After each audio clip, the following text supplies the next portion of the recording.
in this incredible turnout on behalf of Highland Park, Lake County, and Illinois. But I want to acknowledge the presence of State Representative Bob Morgan, Lake County Sheriff John Eidelberg, the State's Attorney from Lake County, Eric Reinhardt, Daniel Shapiro, whom I met a little earlier, Mayor of Deerfield, Sandy Hart, the Lake County Board Chair, and Catherine Sisla, I hope I get close to pronouncing your name correctly, from Northbrook, Lauren Beth Gash, yes. Okay. and I know that Mayor Rotering will be introduced in just a moment. We'll have two opening statements, one from Senator Duckworth and then another from Senator Cornyn, and I'll recognize Senator Duckworth first. Thank you, Mr. Chairman. Mr. Chairman, Ranking Member Grassley, thank you for holding today's very important hearing. It's been 16 days since Good Samaritans found 2-year-old Aiden McCarthy lying bloodied and pinned beneath his unconscious father in the chaotic aftermath of the deadly mass shooting at Highland Park's 4th of July parade. Just a toddler, Aiden had somehow lost one shoe and was down to just one blood-soaked sock as he kept asking for his mom and dad. But tragically, we learned that Irina and Kevin McCarthy were among the 7 people murdered in what has become a uniquely American phenomenon. Mass murderers wielding weapons of war to inflict terror and death upon innocent Americans. My constituents, and yours as well, Mr. Chairman, were eager to celebrate America at her best.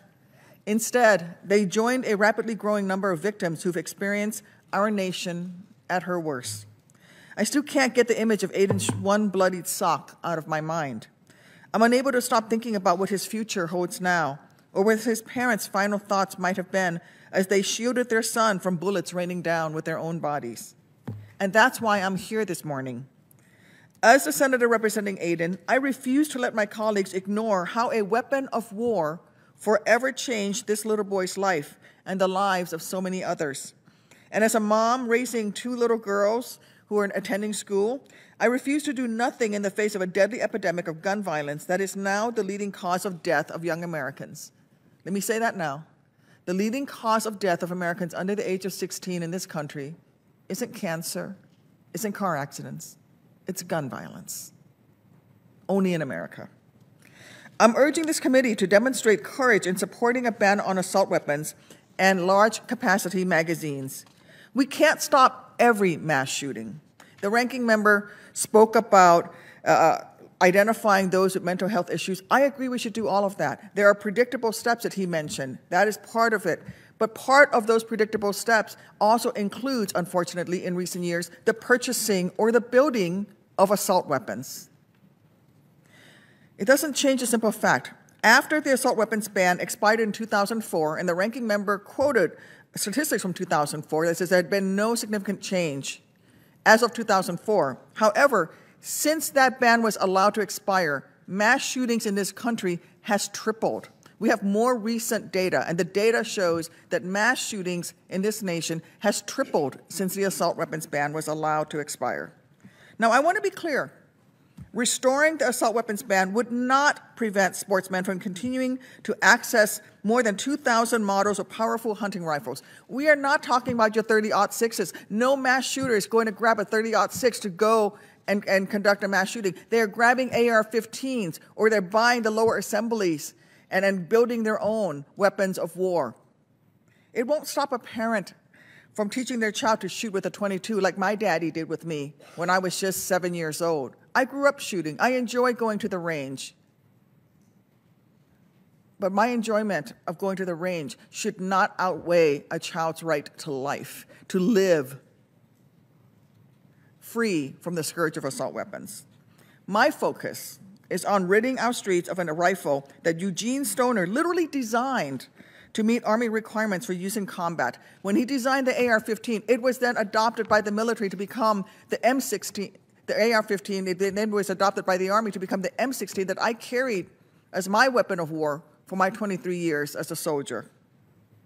Large capacity magazines also need to be banned. These are the items that are fueling the rising rates of mass shootings. The Armalite Rifle 15 and the semi-auto successors it spawned are weapons of war. From their portability, accuracy, rate of fire, ability to penetrate certain body armor, and ease of reloading, both the military-issued M4 carbine and the civilian AR-15 and its variants are functionally similar, and they are designed for combat. The lack of a 3-round burst or a full auto mechanism does not meaningfully reduce the AR-15's lethality compared to the M4. Whether it's a soldier engaging the enemy in combat or an untrained mass murderer hunting children in a school, any shooter looking to efficiently kill multiple people without wasting ammunition will prefer a semi-auto rifle coupled with a detachable large-capacity magazine that enables rapid reloading. It chambers the round that quickly as you can pull the trigger, it is chambering a new round. Every senator on this committee should study what happens to a body when struck by a round traveling at a speed of greater than 3,000 feet per second. As that emergency room doctor said, it liquefies your organs, liquefies them. You have no chance of survival. You should seek out emergency room doctors who can show you what happens when a round penetrates a human body at high velocity and tumbles around, exploding tissues and destroying those vital organs. It is one thing to read in horror that the Sandy Hook and Uvalde families had to wait hours to learn the fate of their bodies. But have each of you truly reflected on why the parents had to submit DNA tests to identify their murdered children? Have you imagined how it would feel when authorities told you that you could not view the body of your murdered child, of your baby, because there was nothing left of your baby that you could use to visually identify them? And please, could you submit some DNA? I beg you to question your assumptions about whether weaponry designed for war should be marketed and sold to civilians. What I'm asking this committee to do is not easy, but our children's lives are worth the fight. We all swore an oath to defend the Constitution, which was established to ensure domestic tranquility, promote the general welfare, and secure the blessings of liberty for ourselves and for future generations. Well, I was in the Emergency Operations Center immediately following the shooting in Highland Park. And let me tell you, allowing corporations to flood our communities with weapons of war has made a mockery of that sacred preamble. And I, on my way here, looked at Anderson Manufacturing in Kentucky, where they are currently selling the kit for the lower parts with pistol grip, mil-spec for an AR-15 for $59.99. This is what we're talking about. Manufacturers taking advantage and making a profit on dead babies. We sure as hell didn't secure the blessings of liberty for Catherine Goldstein, Jacqueline Sunheim, Stephen Strauss, Nicholas Toledo Zaragoza, Eduardo Uvaldo, and Reina and Kevin McCarthy, or for the countless Americans who were nowhere near Highland Park, but who will now think twice before bringing their child to a hometown July 4th parade.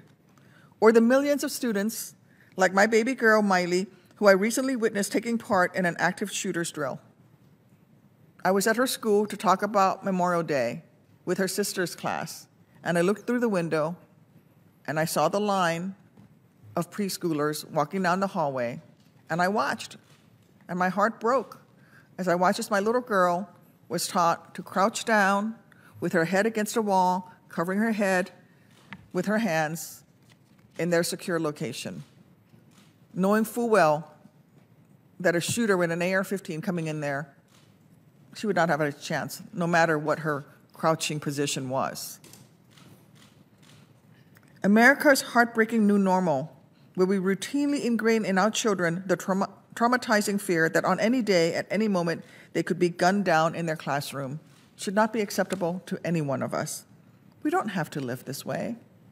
We can still hunt. We can still have an armed citizenry. We can still go to the range. We can still take our kids out and shoot, teach them target practice. We can do all of that without weapons of war, being available for $59.99. I'm ready to restore the federal assault weapons ban, and I beg every member of this committee, please, for the sake of all of our babies, join me in this effort. Thank you. I yield back. Thanks, Senator.